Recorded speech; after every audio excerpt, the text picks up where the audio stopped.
All right, so my dad was a good patient. Yeah, I spent a lot of time at Cleveland Clinic, which at that time was highly regarded. Um, he had had radiation. He'd lost his hair. Um, that wasn't quite as well known or well exposed. I don't know what the word is, but people had cancer back in the 70s and they lost their hair. But I don't know. It was just a real blow to my dad. He um, he had radiation and chemo, so that just kind of ruined his body. And to make matters the absolute worst, and it might not even be necessary nowadays, but the type of surgery, they eventually had to try to remove the tumor in the colon. And because of where it was in the colon, he had to have a stoma. A stoma basically is a passageway from the colon to a bag that's adhered to the outside of your torso. And he probably had to live with that really until it didn't matter anymore for him. I'm going to say that it was probably March or April of 78.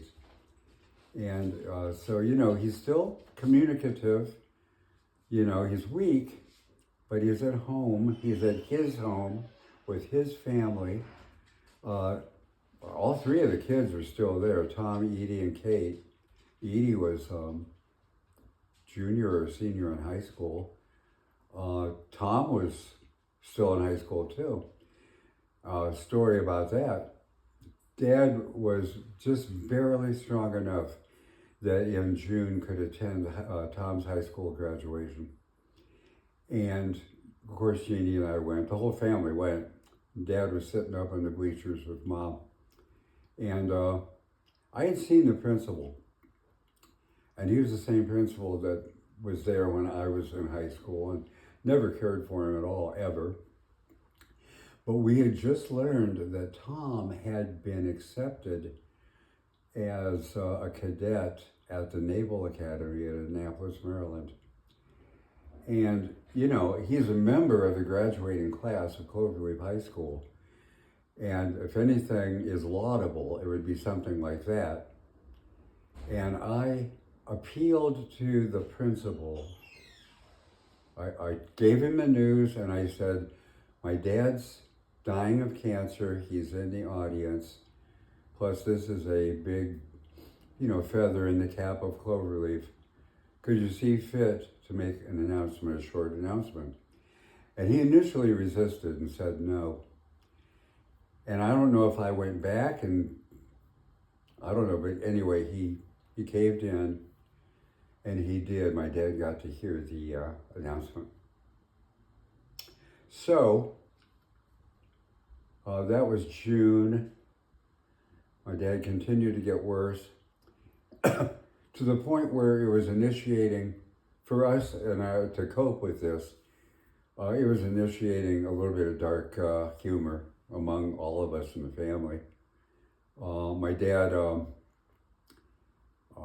because of the medications and stuff, his diet was thrown way off, and he had indigestion constantly, and so they were buying cases of Tums antacid tablets, and he was eating them like candy.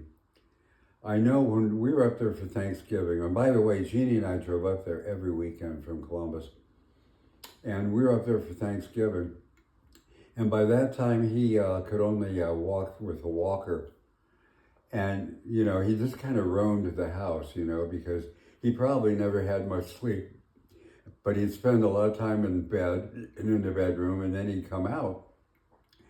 And I'm sure he must have wanted to have been with his family because, he'd come out, we're all sitting there at the dinner table, and he might grab another Tum and then go back to the room. But that was Thanksgiving weekend. Go back to work 1 week later. I'm at work, and I think I had just returned from lunch. and I got a phone message to call Kate. And Kate was at the house, and Kate told me that Dad had just died. So we went up there for the funeral.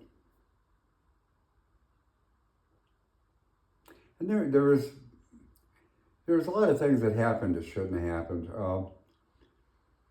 My mom had called St. Francis in Medina she knew the time was near, just didn't know what day.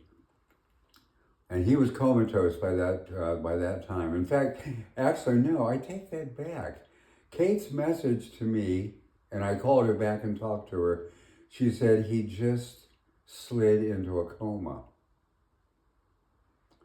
So he didn't die until Jeannie and I were on the highway. Because, I went home immediately, we grabbed stuff, hit the road. So we were probably there within 2.5 hours of when I'd gotten the call from Kate. And the priest never showed up. And that really bothered my mom a lot. And she's already a grieving widow, and that just did not help. But I remember my grandma and my uncles coming up. Perry. Seems to me there was 1 or 2 other cousins there. And remember the funeral. Remember the burial. And that was like, the start of a new life for me. Even though I was 30 years old. So, and plus we had also had it wasn't the most loving of relationships, but I think the love was there from him. It was just on his terms. So, yeah. The last year of Lester Coe's life, and he was only 53. So,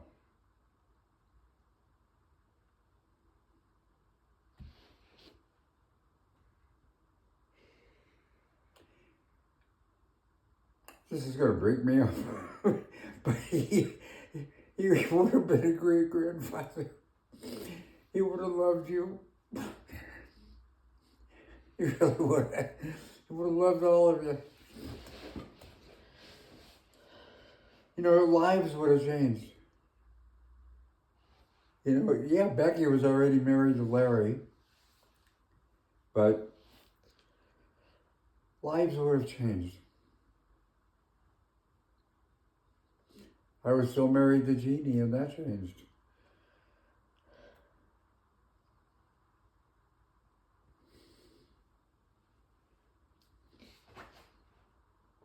Yeah, I wish I'd met him.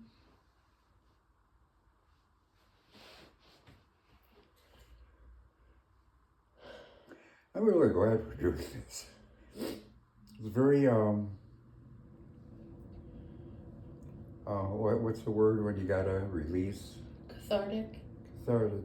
I am losing my vocabulary, by the way. You're probably tired. You have surgery in about 9 hours. Oh, I know that. I'm just saying you. Yeah. I never get to sleep any sooner than 11:30. No, but I mean in terms of vocabulary, don't be too hard on yourself. yourself. Oh, that. Even though when you said Uncle Helen, I was a little worried for you for a minute. I was like, oh God. Yeah.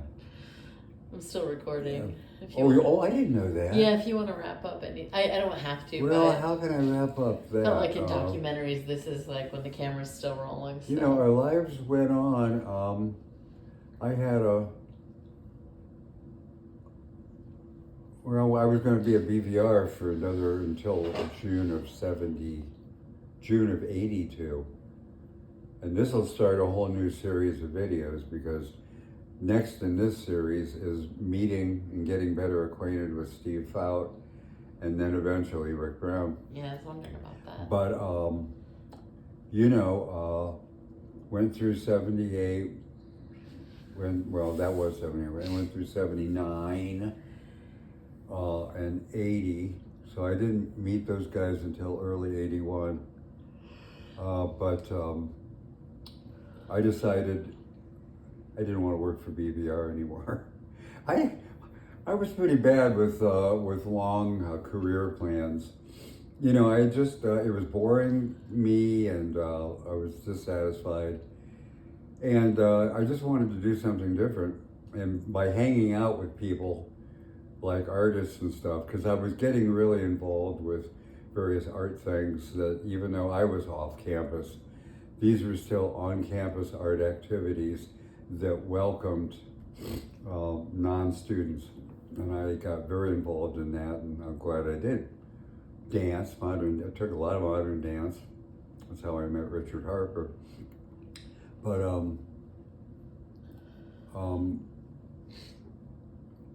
stayed at BVR almost exactly 5 years. Left in June of '82, and how much time is it on this one? Do you think? 11 minutes. 11 minutes to go.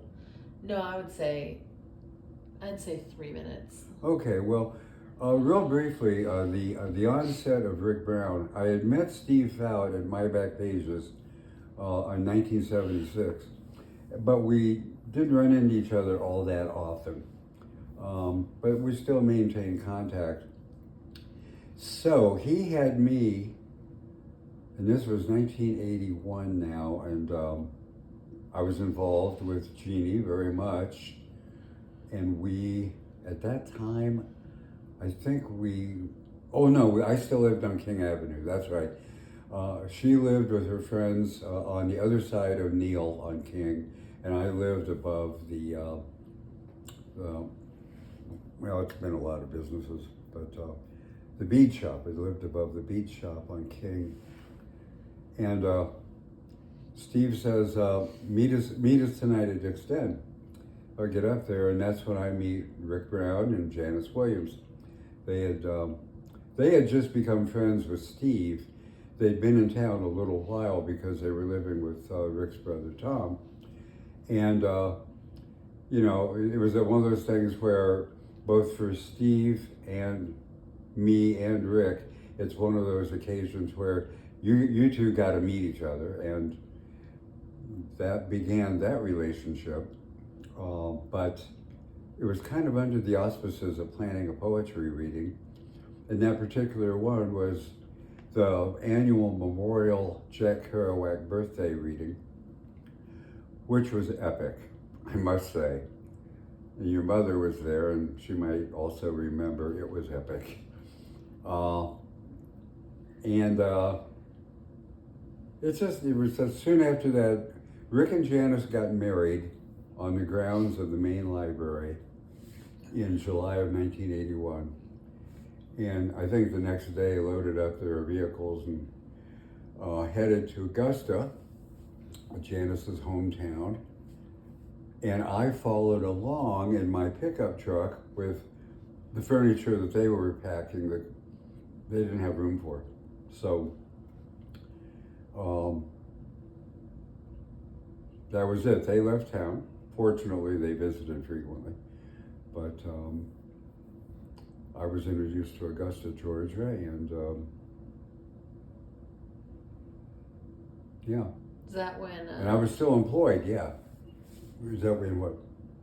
Janice's father. The football game? Yeah, Yeah. tell that. We've got probably just enough time for that story. Actually, that incident happened before I met Rick. That was December of '78. Oh, you weren't there. Oh, I was no. I feel like I was there, but Yeah, I feel like I was there. Yeah, I say, did he just hit that boy? It was like Woody Hayes punched a player or Punched something. an Ohio player.